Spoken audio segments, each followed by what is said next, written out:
तो हेलो दोस्तों, आज हम लोग डिस्कस करने जा रहे हैं बंगाल विभाजन को। 19 और 20 जुलाई 1905 को लॉर्ड कर्जन द्वारा बंगाल को दो भागों में विभाजित कर दिया गया। बंगाल विभाजन के पीछे लॉर्ड कर्जन ने प्रशासनिक असुविधाओं व बंगाल के बड़े होने को इसका कारण बताया।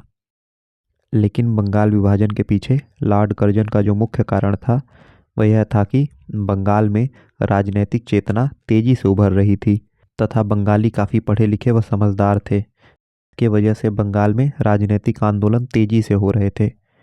इसी कारण से बंगाल को दो भागों में विभाजित करने का निर्णय लिया गया, जिसमें पूर्वी भाग मुसलमान बाहुल्य था उसको अलग कर दिया गया और पश्चिमी भाग जहां हिंदुओं की बाहुल्यता थी उसको अलग कर दिया गया। पूर्वी बंगाल में असम और पूर्व बंगाल का हिस्सा था, वहीं पश्चिमी बंगाल में बिहार, उड़ीसा व पश्चिम बंगाल का हिस्सा था। बंगाल विभाजन के विरोध में 7 अगस्त 1905 को कलकत्ता के टाउन हाउस में स्वदेशी आंदोलन की घोषणा की गई। स्वदेशी आंदोलन को बंग भंग आंदोलन या बहिष्कार आंदोलन भी कहा जाता है। स्वदेशी आंदोलन में बहिष्कार आंदोलन को अपनाने की प्रेरणा कृष्ण कुमार मित्र की पत्रिका संजीवनी से मिलती है। इस पत्रिका में कृष्ण कुमार मित्र ने विदेशी वस्तुओं का बहिष्कार करने का सुझाव दिया था, जिसे स्वदेशी आंदोलन में अपना लिया गया। हालांकि रविंद्रनाथ टैगोर ने इस बहिष्कार आंदोलन का बहुत विद्रोह किया। रविंद्रनाथ टैगोर ने कहा यह विदेशी वस्तुओं को जलाना सही नहीं है। हालांकि उन्होंने इस स्वदेशी आंदोलन का समर्थन किया और इस स्वदेशी आंदोलन के समर्थन में उन्होंने आमार सोनार बंगला नामक एक गीत लिखा, जो आगे चलकर 1971 में बांग्लादेश का राष्ट्रीय गीत बना। वहीं 16 अक्टूबर 1905 को कर्जन द्वारा बंगाल विभाजन को प्रभावी कर दिया गया। इस दिन पूरे बंगाल में शोक दिवस के रूप में मनाया गया। 16 अक्टूबर को बंगाल विभाजन प्रभावी होने के बाद इसके अगले ही दिन आनंद मोहन बोस और सुरेंद्र नाथ बनर्जी ने 2 विशाल जनसभाएं आयोजित की।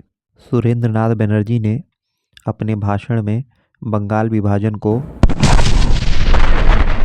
हमारे ऊपर बम गिरने जैसा भी बता दिया। सुरेंद्र नाथ बनर्जी बंगाल विभाजन में प्रमुख नेतृत्व के रूप में उभर कर आए। ऐसा नहीं है कि बंगाल विभाजन केवल बंगाल तक ही सीमित रहा, यह धीरे धीरे पूरे देश में फैल गया। महाराष्ट्र में इसका प्रचार लोकमान्य बाल गंगाधर तिलक ने किया। वहीं अजीत सिंह और लाला लाजपत राय ने पंजाब व उत्तर प्रदेश के क्षेत्र में आंदोलन को पहुंचाया। सैयद हैदर खान ने दिल्ली में इस आंदोलन का नेतृत्व किया। चिदम्बरम पिल्ले ने मद्रास प्रेसिडेंसी में इस आंदोलन का नेतृत्व किया और इस प्रकार हम देख रहे हैं यह आंदोलन पूरे भारत में फैल गया। इस आंदोलन का प्रमुख गीत वंदे मातरम बनकर उभरा। स्वदेशी आंदोलन में वंदे मातरम के खूब नारे लगे। यहाँ तक कि आंध्र प्रदेश व उड़ीसा जैसे तटवर्ती प्रदेशों में इस आंदोलन को वंदे मातरम आंदोलन के नाम से भी जाना गया। इसी दौरान ब्रिटिश पत्रकार H.W. नेविंसन ने स्वदेशी आंदोलन के बारे में अपनी एक रिपोर्ट ब्रिटेन को भेजी, जिसका नाम था the new spirit in India.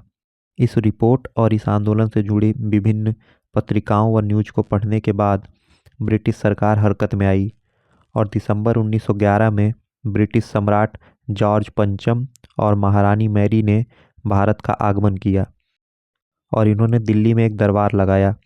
इस दरबार में 12 दिसंबर 1911 को सम्राट जॉर्ज पंचम ने बंगाल विभाजन को रद्द कर दिया और इस प्रकार यह बंगाल विभाजन व स्वदेशी आंदोलन यहीं पर बंद हो गया और इस प्रकार हमारा बंगाल विभाजन और स्वदेशी आंदोलन यहीं पर ख़त्म होता है। वीडियो अगर आपको अच्छा लगा हो तो प्लीज़ वीडियो में कमेंट और लाइक ज़रूर कर दें और जितने भी इस टॉपिक से प्रीवियस ईयर क्वेश्चन पूछे हुए हैं वो हमने आगे डाल दिए हैं, आप सबको सॉल्व कर सकते हैं।